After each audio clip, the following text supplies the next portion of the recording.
Hey guys, welcome to an episode of Not Enough Thumbs. Hi, day late.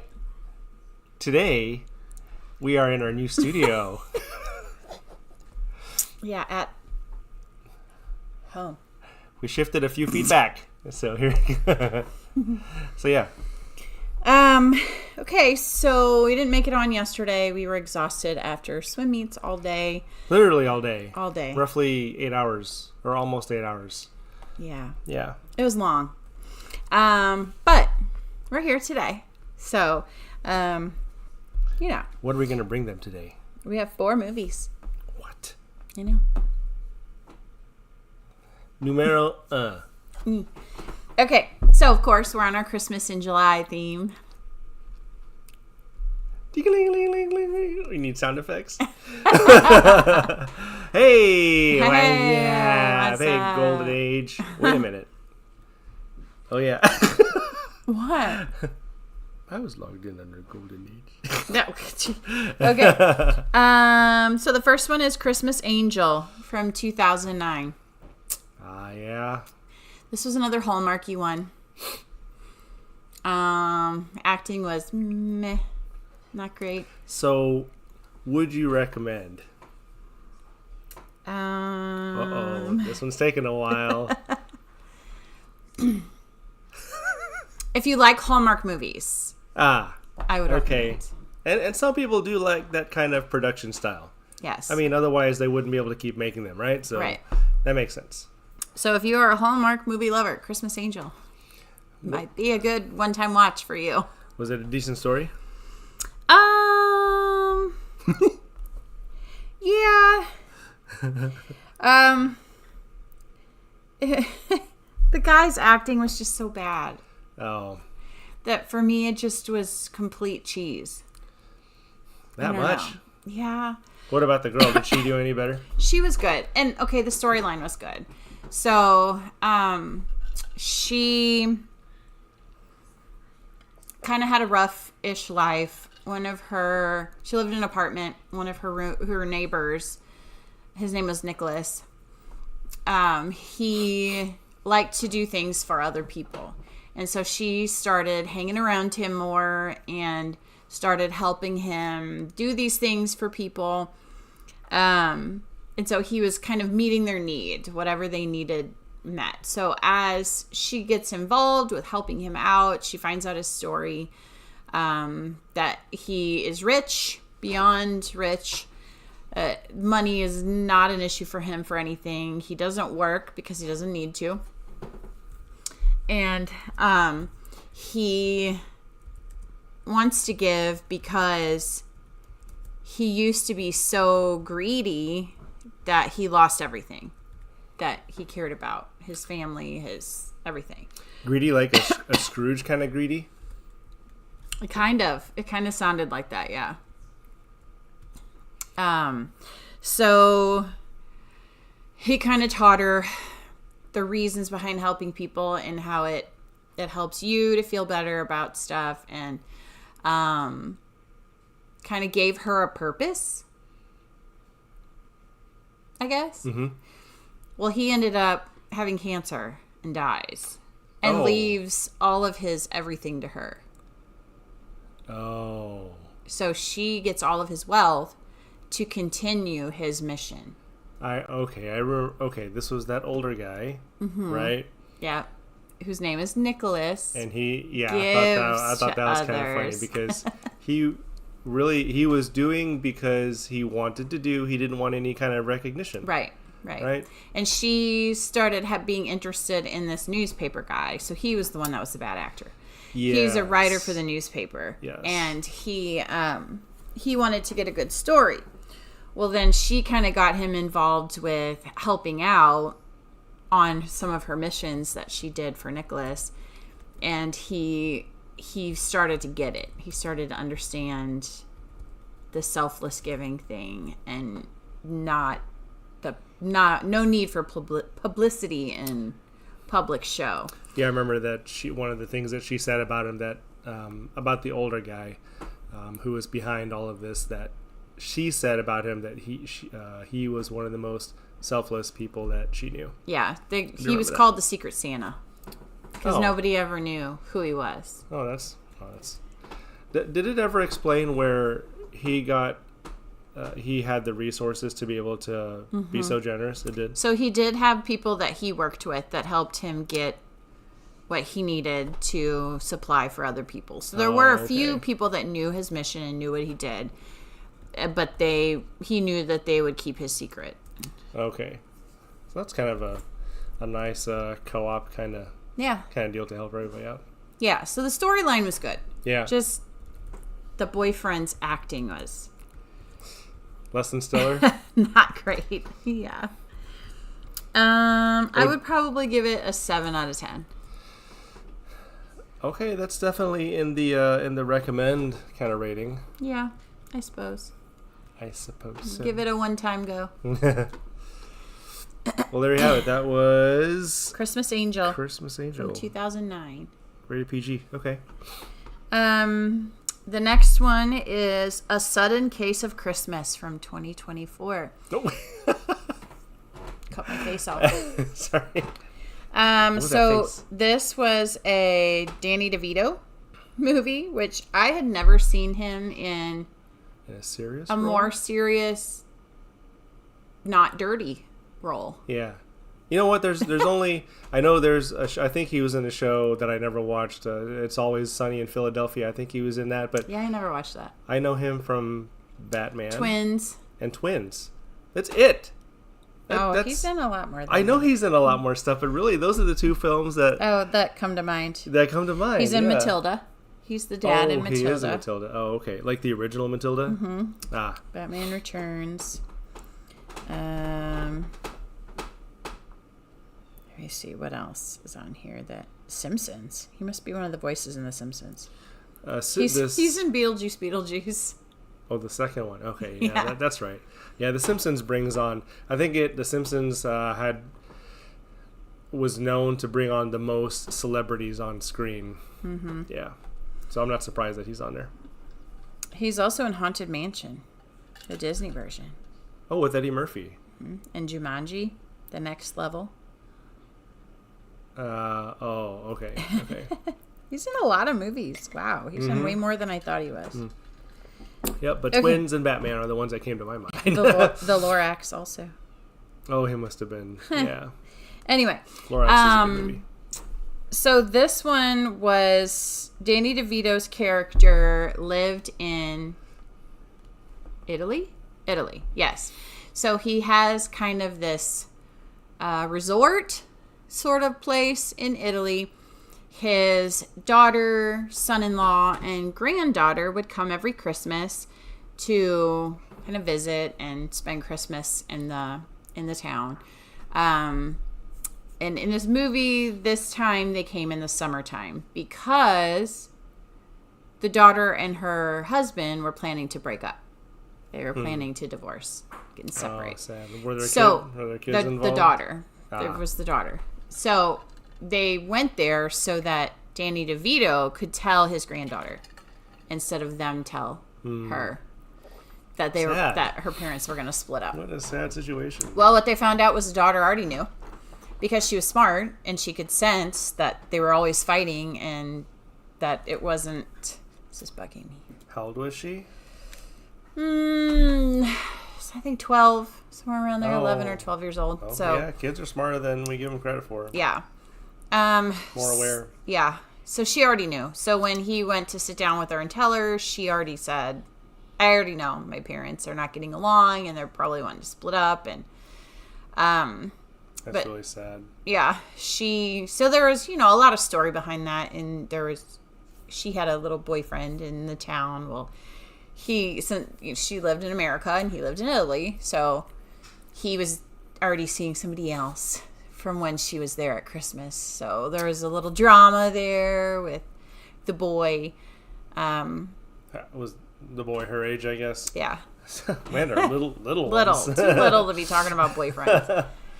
But she loved the camera, so she was always videoing everything. So she videoed a lot. So a lot went on with the mom and the dad, and they realized by the end of the movie that they just needed to communicate better. They were just lacking communication. Oh, wow. Whew. So they ended up staying together. Oh, that's good. I like that ending.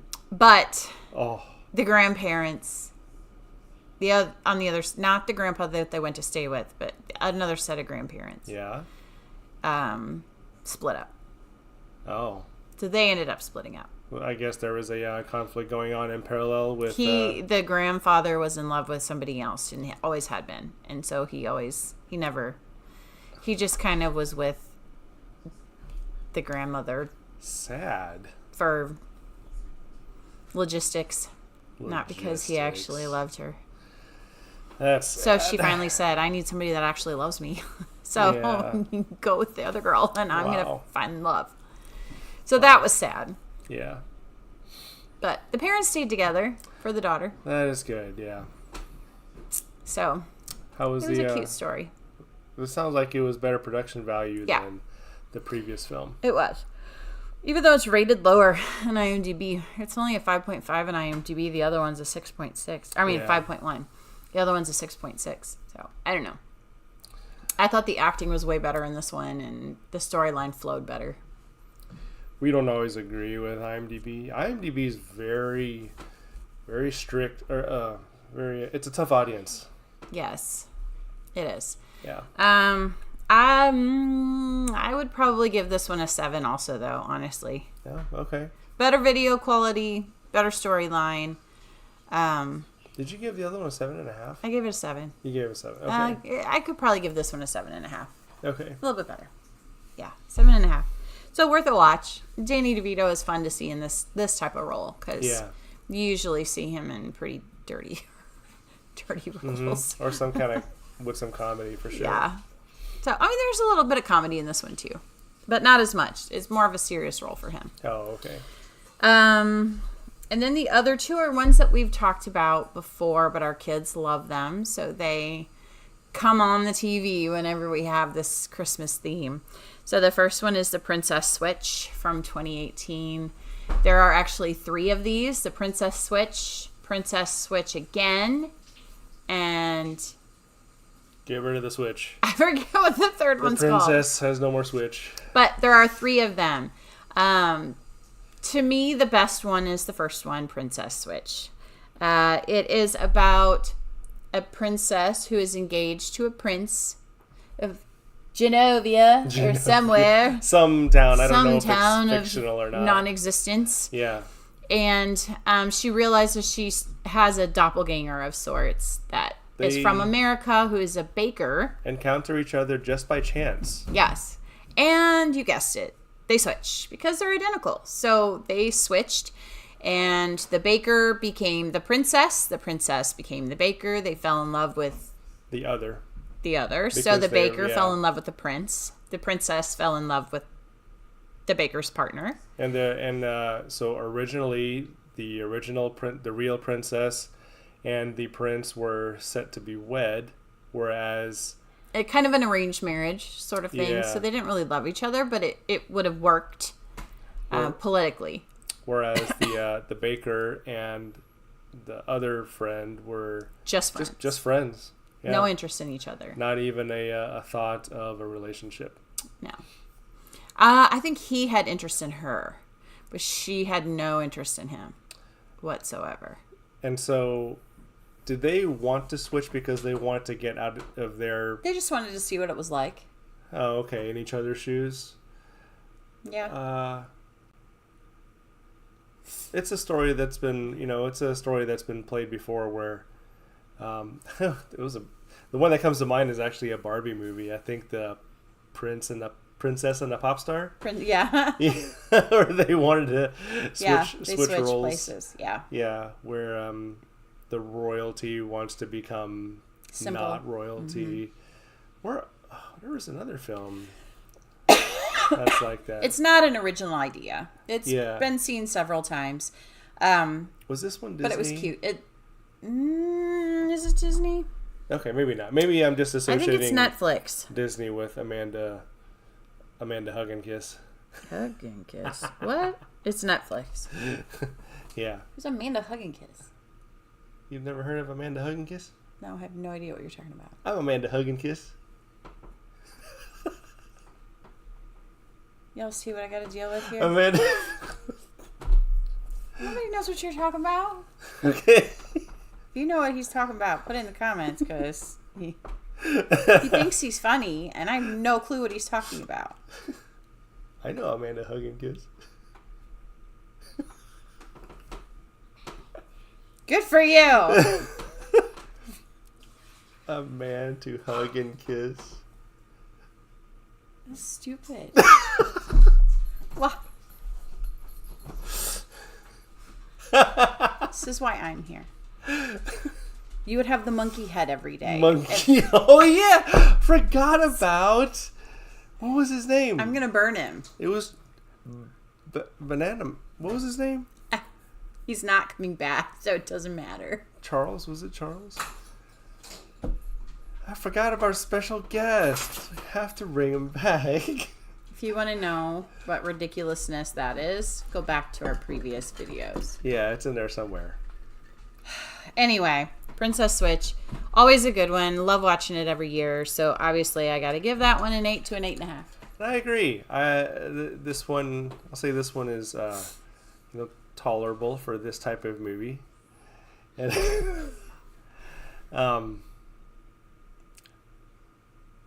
it's it's very cheesy, but it's funny. Not cheesy. And it's not Hallmarky. It's definitely not Hallmarky. The production value is definitely a couple steps up from that. It's a fun watch. It is a fun watch. I'd put it up there with now why can't I think of the movies? What is it? Is it The Parent Trap? It's a different story, but the original one. Okay.